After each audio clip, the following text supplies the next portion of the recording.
Hey y'all, hi. My name is Hannah, and over the past couple of years, I've been on a slow journey towards minimalist fashion. Both aesthetic minimalism, i.e. the way that I dress, and lifestyle minimalism, meaning how many garments I own. It's not a harsh minimalism that I've been working towards, not a punishing, moralistic minimalism, but rather a gentle simplification that has made space in my life, calmed me down, and made it easier to shop less and spend less. There are other videos on my channel documenting this process, and I'll link the relevant videos and playlists down below. In this video, I'm going to share one crucial guideline for successful minimalist dressing that has developed in me over the course of this process that I adhere to almost without fail and that I have never discussed on camera. The more I think about it, the stranger it seems that I've never brought it up because it's pretty specific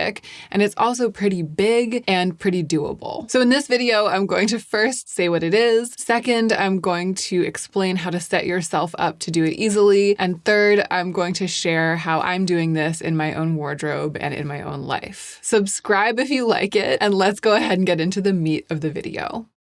Okay, section 1, the hot tip for looking really put together, really pleasing that I have developed alongside my minimalist wardrobe. It's this: don't wear more than 2 colors at a time.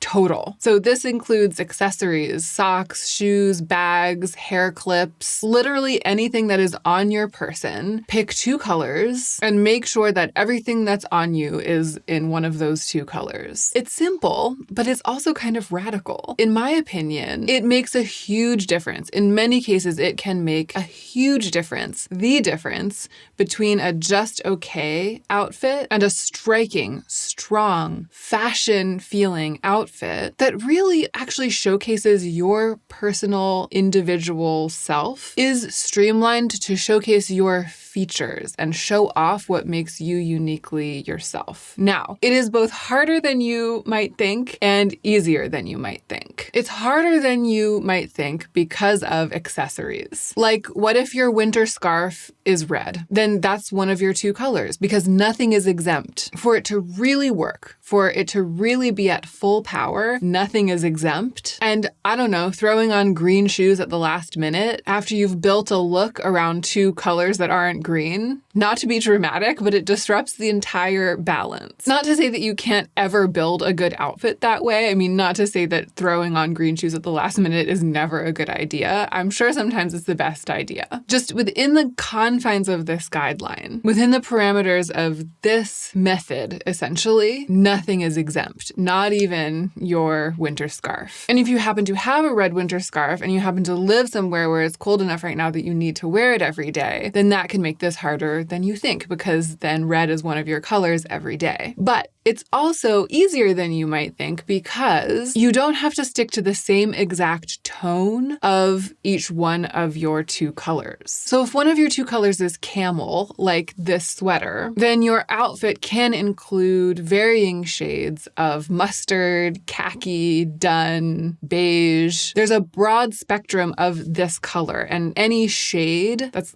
kind of in the same realm will work to keep your outfit cohesive, to keep your outfit, I guess, bichromatic. In my video, that classic video about wearing your clothes in a new way, there's a section about monochromatic dressing, and I discussed this concept at length there. So check that out for more detail if you haven't seen it. It's full of exciting graphs and charts. But the basic idea is that there are different ways to dress monochromatically. You can wear literally the same exact tone of the same exact color, like different garments that all look like they might have been dyed in the same vat of dye. Or you can wear different iterations of the same color for tone-on-tone dressing. And that same spectrum applies here. And because many of us are drawn towards the same color or colors over and over, it might be pretty easy for you to experiment with this for, I don't know, like a week straight, just using what's already in your closet and see how it goes. So as I love to do, I'm delivering content that doesn't necessarily need to be shopping related. It's something that you could just act on now. But I do want to take it further and discuss how this principle can actually actively inform your decision-making process when you're trying to curate a cohesive wardrobe of fewer, nicer things. Because I have found that it's not just useful when I'm getting dressed in the morning. In fact, it is the most useful when I'm trying to decide what to buy and what not to buy. So let's move on to section 2, which is how to basically shop towards this principle. First, know your colors. Choose your colors, or discern what your colors maybe already are. I suggest choosing 2 main colors, like the 2 dominant colors in your wardrobe, and then 1 or 2 accent or occasional colors, for a total of 4, maybe 5. But I think having the 2 main ones, the 2 dominant colors, is the most important principle, actually. Now, I suggest not stressing out, not worrying too much about what your perfect colors might be, but just picking a few based on what you know that you love, what you know that you love to wear. What brings you joy? What colors do you find yourself reaching for when you know that you want to look and feel your best on a given day? This might be black. For me, black is one of them. It doesn't have to be a big statement, you know? And if your wardrobe is already dominated by a color or 2, don't overthink it. You already know what it is. You've already got it. So once you've figured out what you think they are, or you think that they might be, your 2 dominant colors, and then your, I would say 1, 2, or 3 accent colors, the second thing that you have to do is to get comfortable with automatically not buying things if they don't come in any of your colors. Simplification is a lot about what's not there. And as I've gone down this path, I've been amazed at how frequently I omit to acquire something, how often I don't buy a thing, a truly wonderful thing, just because it's not one of my colors. If you're used to buying a lot of wonderful things, then this might take some getting used to. For some of you, it might be the hardest part because it's learning to say no, even in the face of that feeling of attraction or that feeling of desire, based on what in the moment of desire might feel like a kind of arbitrary principle. But it's crucial. You're basically trying to build a wardrobe of building blocks, a wardrobe of building blocks of color. And with such a stringent guideline, the goal of only wearing 2 colors at a time, the more you have of each of your main colors, the more flexibility you'll have when you're getting dressed. Everything will be more wearable that way. It'll be easier to mix and match. A garment in an outlying color kind of causes the system to collapse, or at the very least, you have to work a lot harder to build an outfit around it, so it gets less wear, which means that in practical terms, it's less valuable to you. Now, a quick word about print or garments that include more than 1 color in some way, like color blocking. My suggestion is to pick prints, if you use them, that only utilize 2 colors and they're 2 of your colors, or prints that are totally dominated by 1 of your colors. So if your main colors are black and blue, a black and blue print, like a black and blue stripe, for example, will be really easy to incorporate. Or a very blue dominant print, even if it has a bunch of other colors mixed in, if it's very blue dominant, that could also work. And you would just consider it to be a blue garment. So a final piece of advice, the third piece of advice about curating your wardrobe, has to do with accessories. Accessories are unique to a wardrobe in that they're worn over and over again. So shoes, coats, bags, the aforementioned winter scarf. These are things that you're always using to complete your outfit when you go out. We're often wearing the same one over and over again. So you might change your base clothing, but then you're wearing your same winter boots over and over again, day after day. So they're kind of the things that lock you in, and they're impactful. Really impactful. We tend to think of them last, but in terms of impact and frequency of wear, they should really be given the consideration of a thing that comes first. So my advice is to get accessories in one of your 2 dominant wardrobe colors instead of your accent colors, and to make them match with each other seasonally. The winter boots that you wear the most often, make sure that they are the same dominant wardrobe color as the bag that you carry the most often in the winter. Same with your summer shoes, your sandals. sandals, and your most carried summer bag, and your scarf, hat, gloves, and coat for the winter. If the accessories that you find yourself putting on all at once, most days in a given season, are all of the same color, then you'll have more room to play with the clothes that you wear closer to your body day after day. Okay, section 3. Let's move on because I think that these principles will make even more sense with the examples from my own wardrobe. So my main colors are black and cream or white. Black is pretty straightforward, but cream/white, white has a range. Quite a wide range, actually. I feel like it can be stretched even to include dark cream, many shades of what the fashion industry calls oatmeal, and even a light heather gray. The relatively beefy white section of my wardrobe is pretty dynamic, pretty multicolored. It's like every shade of white and cream. It has the broad spectrum of tone-on-tone dressing that I talked about in that video about monochromatic outfits. In terms of non-neutral accent colors, I have camel/mustard, I guess, again, like this sweater, and terracotta/red. So when you look at my closet, you see big building blocks of cream and white, big building blocks of black, and then smaller building blocks of mustard and terracotta, basically with some dark neutrals that aren't black mixed in. So if I'm tempted when I'm shopping by a colorful pair of shoes or a colorful bag, if it's a shade of one of my accent colors, I know that I can make it work, though perhaps not as frequently as I could make a white bag or a black bag work. But if it's a colorful accessory that's totally outside of my palette, like a pair of Kelly green shoes, no matter how great it is, I know that styling it will be an effort, like a huge effort in some cases. It'll require, if I'm sticking to this principle, the whole rest of my outfit to be monochromatic. That's not impossible to do, especially with black or white. I could totally do the classic all black with a statement item outfit and make those green shoes work. And if I really love the shoes, that wouldn't stop me. Because again, I'm not suggesting total stringency. There are always exceptions to the rule. But it does mean, and this is what I think about when I'm in that moment of trying to decide if I'm going to buy something or not.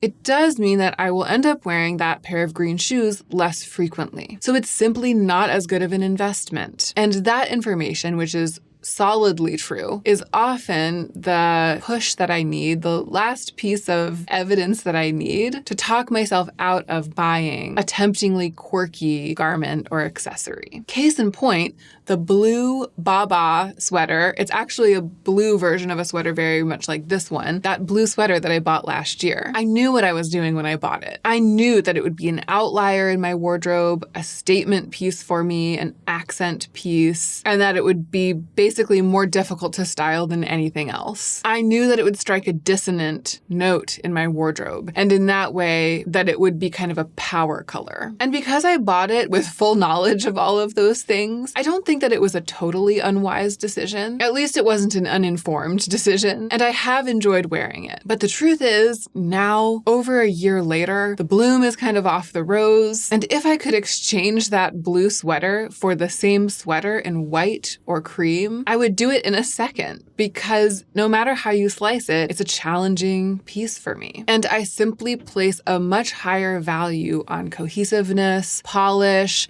cost per use, sophistication, and effortlessness than I do on the kind of wham bam kapow flashy splashiness of a statement piece, even one as genuinely beautiful as that blue sweater. I still love the sweater, but it was a real learning experience for me, a real cautionary tale. So that's kind of a negative example from my life. A couple of positive examples of shopping decisions that I've made over the past year or two that I made because of this principle are these. 2 summers ago, I bought some summer sandals and a black summer bag, and I was tempted by deviant colors for both of them and then ended up going with my dominant color. So for the bag, it's this woven leather. I was tempted by the brown or tan because it looked more summery to me and you could really see the weave better in the brown. I almost feel like the brown version of the bag was objectively more beautiful, and so I was really tempted by that. And the sandals came in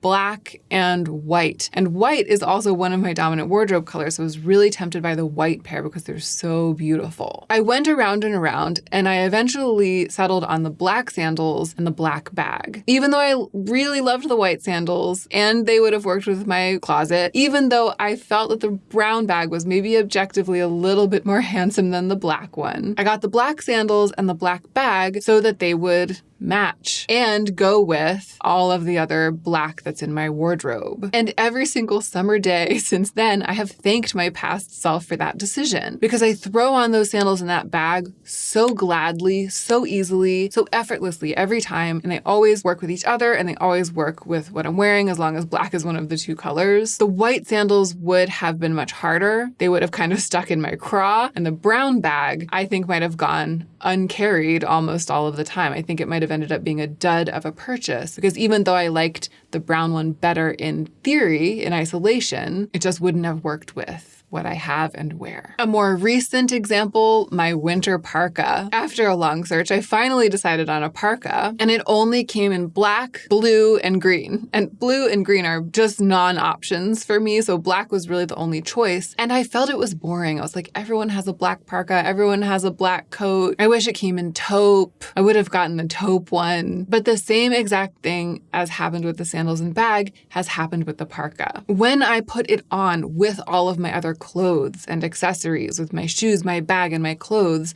I feel great. I feel so much more put together because of the choice to get it in black on a daily basis when I'm getting dressed. And this is really the takeaway. When making a purchase decision for your wardrobe, thinking about the big picture, thinking about the daily experience of composing an outfit, and not just about the single item that's right in front of you in your shopping cart right now. Thinking about what you already have and what you already wear, and being practical, being aesthetically practical. Alternate title for the video, bichromatic dressing for the aesthetically practical. So doing that, being aesthetically practical, rather than forgetting and making your purchase decision in a vacuum, not relating it to your existing wardrobe. I think that making those decisions in a vacuum is often what leads us to buy fantasy pieces, or to buy pieces of clothing or accessories for the fantasy self. And I think that this takeaway, where we've gotten here, is the real heart of the video and is relevant advice to you, even if the idea of wearing only two colors in a given outfit is crazy to you. I'm totally aware that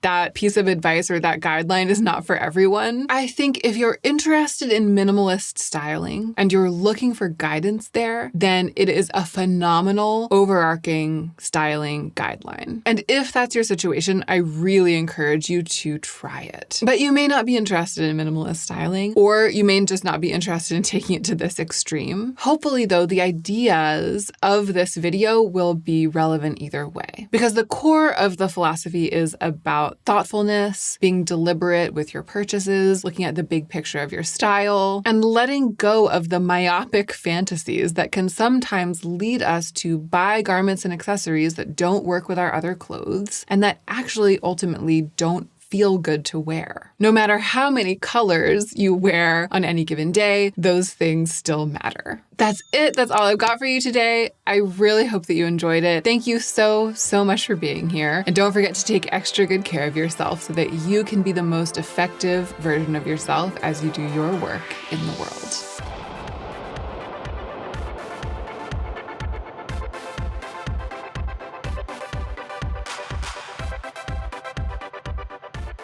I think we got it.